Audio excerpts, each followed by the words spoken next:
할렐루야. 저는 요한복음 11장 40절의 말씀을 통해서 다시 살아날 수 있었던 이유, 이런 한 제목으로 하나님의 말씀을 전하고자 합니다. 성경에는 많은 이들이 죽었다가 살아난 사람들이 있어요. 구약에도 있고 신약에도 있는데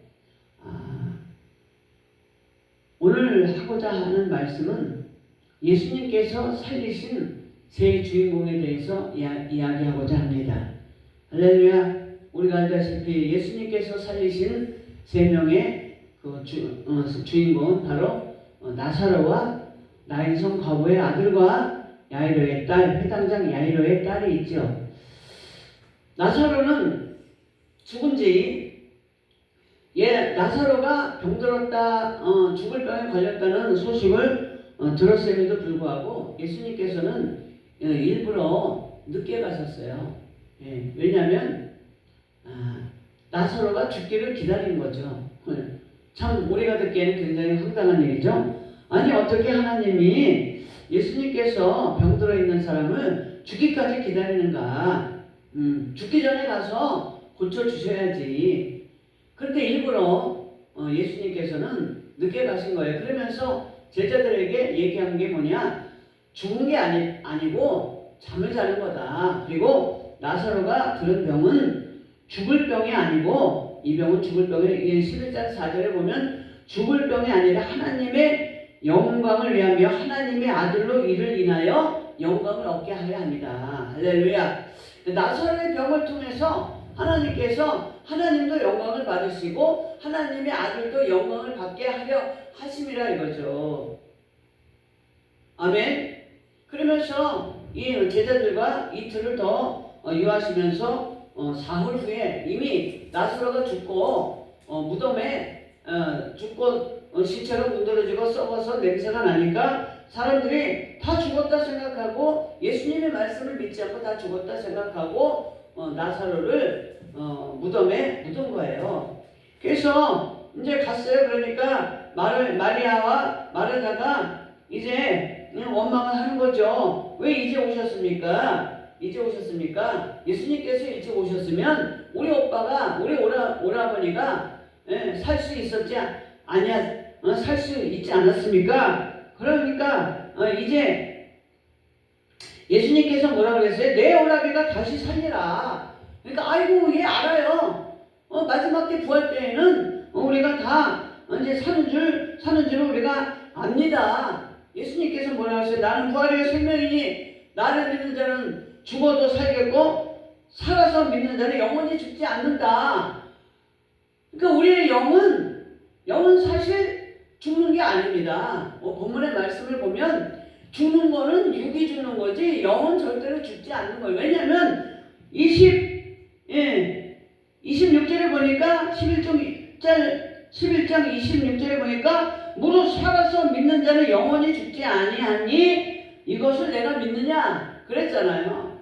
그러니까 무릇 살아있을 때에 예수를 믿는 자는 영원히 죽지 않고 하나님의 나라로 가고, 살아있을 때에 마지막 때에 예수를 믿지 않는 사람은 죽은 사람이라도 지옥불에 갈 수밖에 없는 우리는 영적인 존재인 줄 믿습니다.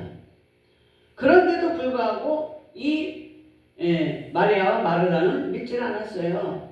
그러니까 예수님께서 그 무덤 앞에 가서 보면서 나사로가 죽은 것을 보면서 눈물을 흘리시면서 하늘의 하나님께 큰 소리로 기도한 다음에, 할렐루야, 하늘의 하나님께 큰 소리로 기도한 후에 큰 소리로 나사로야 나오라 이렇게 명령했습니다. 그러니까 우리가 명령 기도할 때는 어떻게 하느냐? 그냥 내 믿음대로 하는 것이 아니라 그 믿음의 능력을 더할 수 있는 하늘의 하나님께 기도하고 큰 소리로 외쳐서 명령을 해야 되는 줄 믿습니다. 아멘. 그랬을 때에 나사로가 그 수족을 동인 채로 무덤에서 나왔어요. 나오니까 이제는 이렇게 수족을 다 이렇게 얼굴과 수족을 이렇게 다 동이니까 이제 풀어놔 다니게 하라. 그러면서 나사로가 다시 부활한 줄 믿습니다. 두 번째 살리신 사람은 바로 나인성 과부의 아들이에요. 누가복음 7장 11절로 17절에 보면 나인성 과부의 아들이 죽었습니다. 근데 성경에 보니까 독자 과부예요. 그러니까 예수님께서 그 과부와 그 독자를 불쌍히 여기셨어요. 시편 68편 5절에 보면 하나님은 고아의 아버지시며 과부의 재판장이시라. 그러니까 과부의 독자이기 때문에 거의 이제 아버지가 없는 상태니까 환경적으로 세상적으로 사회적으로 독자라도 고아나 마찬가지죠. 그러니까 이 예수님께서 이 두 사람을 죽은 나인성 과부와 그 아들을 불쌍히 여기신 줄 믿습니다. 그러면서 예수님께서 뭐라고 말씀하셨냐? 청년아 내가 네게 말하노니 일어나라. 할렐루야. 아멘. 그래서 나인성 과부의 아들도 예수님의 명령을 듣고 다시 일어나서 사람들과 같이 이야기 앉아서 이제 대화도 하고 그렇게 살아난 줄 믿습니다.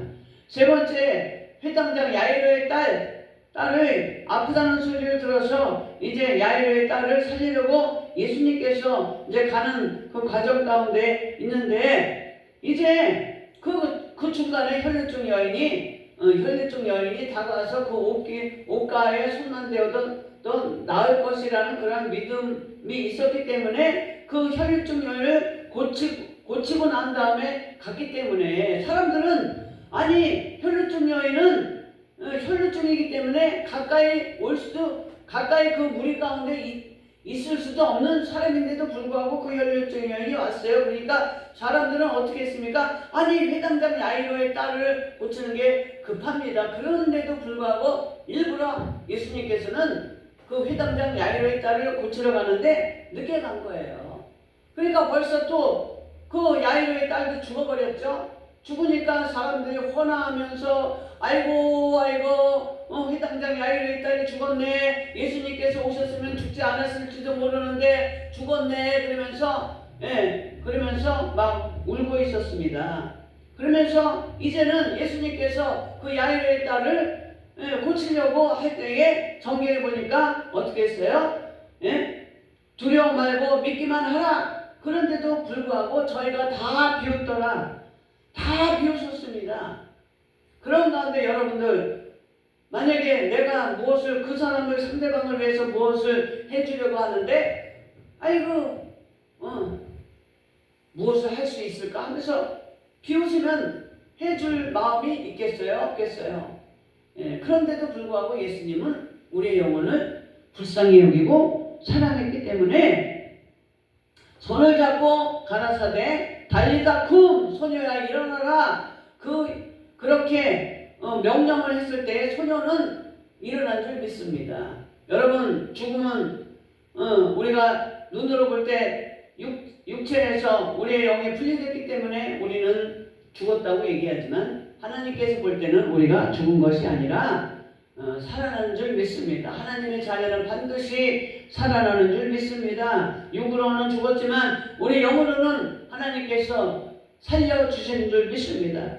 우리가 무덤 나사로를 살리는 것도 늦게 가고 그리고 야이로의 딸을 살리는 일에도 일부러 죽기까지 기다리고 늦게 간 이유는 바로 하나님과 그 하나님의 아들 예수 그리스도께 영광을 돌리려고 아멘. 영광을 돌리시기 위해서 일부러 하나님께서 우리를 고난 가운데 넣어두고 그것을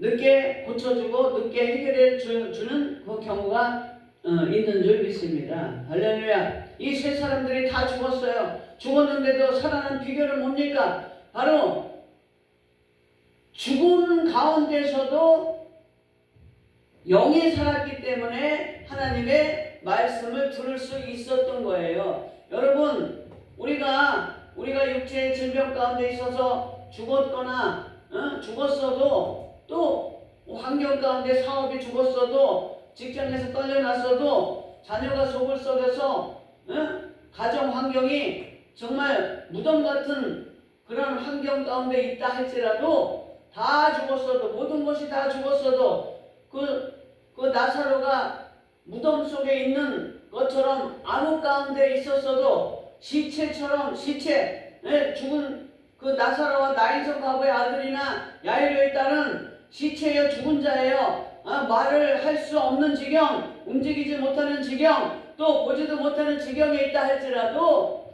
그 영혼이 살아있다면, 영이 살아있다면 하나님의 말씀이 들리는 줄 믿습니다. 아멘.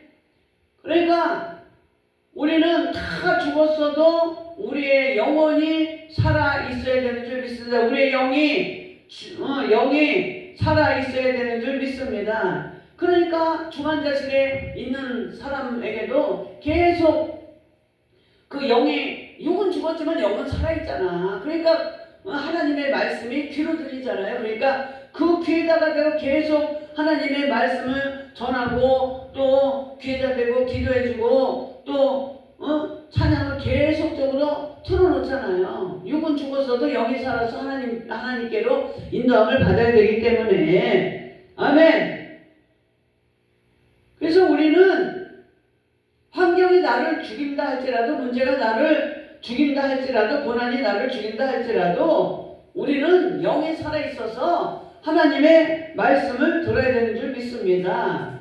에스겔 골짜기의 마른 뼈들이 하나님의 말씀을 통해서, 하나님의 명령의 말씀을 통해서 생기가 그 시체들 속에 들어가니까 그 마른 뼈들에 조각조각 붙여져서 살이 오르고 가죽이 입혀져서 이제 다 움직이기 시작한 것처럼 우리 환경이 에스겔 골짜기에 마른 뼈들 갖출지라도 우리의 영혼은 살아있을 때에 하나님께서 저와 여러분을 일으켜주시고 살려주시고 문제를 해결해 주시는 줄 믿습니다. 요한 3서 2절에 사랑하는 자여 내 영혼이 잘된 같이 내가 범사에 잘되고 강건하리라 말씀하신 것처럼 우리는 먼저 영혼이 잘돼야 되는 줄 믿습니다. 할렐루야. 제가 아침마다 꽃에 이렇게 분무기로 물을 주는데 어떤 것은 아무리 영양제를 주고 정성을 기울여도 살아나지 않는 꽃들이 있더라고요. 그 왜 그러냐면 아무리 물을 줘도 살아나지 못하는 꽃들은 뿌리가 죽었기 때문에 그래요. 아무리 하나님의 말씀을 전해도 영이 죽어있는 사람은 살아나지 못합니다. 할렐루야. 뿌리는 영이요 물은 말씀이에요. 그래서 우리가 날마다 살아있으려면 우리의 영혼이 살아서 날마다 시간마다 문제마다 고난이 있을 때마다 형통할 때도 하나님의 말씀을 먹고 우리의 삶 가운데 하나님의 영광을 돌리는 그 열매를 맺는 저와 여러분이 되시길 바랍니다. 요한복음 15장 8절에 열매로 하나님 앞에 영광을 돌린다고 말씀하고 있어요. 할렐루야. 그런데 이 세 사람의 영이 살아있는 사람들의 특징, 영혼이 살아있는 사람들의 특징은 뭐냐? 바로 하나님을 의지하는 것이에요. 의지하는 것. 하나님의 도움을 구하는 사람들이에요. 보통 이 죽은 나사로와 나인성 과부의 아들을 살리심과 또 야이로의 회당장 야이로의 딸이 살려달라고 했는데 그 공통점이 뭐냐? 하나님의 도움을 구하였다. 할렐루야. 우리 영이 살아있는 사람은 어떤 문제 가운데 있다 할지라도, 아멘, 어떤 고난 가운데 처해 있을지라도, 내가 죽을 수밖에 없는 상황일지라도 우리는 영이 살아있는 사람, 그 영이 살아있는 사람의 공통점 뭐냐? 바로 하나님의 도움을 구하는 사람인 줄 믿습니다. 하나님의 도움을 구할 때에 하나님께서 반드시 저와 여러분의 죽을 수밖에 없는 환경 가운데서 일으켜 세워주시고 건져주시고 죽을 수밖에 없는 문제 가운데서도 해결점을 주시는 줄 믿습니다. 하나님의 말씀은 내 인생길의 빛이요, 내 문제 가운데 내 발등에 떨어진 문제의 등불이다. 그 등불은 하나님의 말씀은 지혜라는 거예요. 지혜라는 거. 하나님이 우리가 기도할 때 어떻게 해야 된다는 그 지혜를 하나님께서 말씀으로 주시는 줄 믿습니다.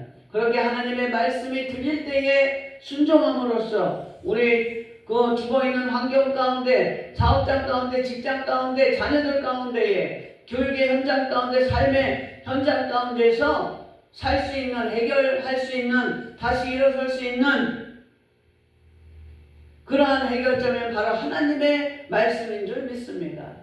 영이 살아서 하나님의 말씀을 듣고 또 믿음이 살아서 하나님의 말씀에 순종해서 다시 살아나는 부활의 증인들이 되시기를 예수 이름으로 축원합니다. 할렐루야.